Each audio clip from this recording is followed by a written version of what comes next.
नेपाली, सार्वभौम भई फैलिएका मेची महाकाली।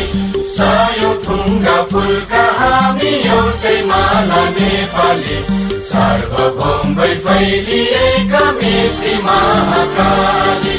प्रकृतिका कोटि कोटि सम्पदाको आचल, वीरहरूका रगतले स्वतन्त्र अटल।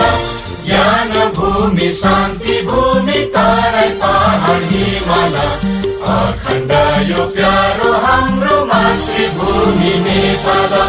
बहु जाति भाषा धर्म संस्कृति छन् विशाल, अग्रगामी राष्ट्र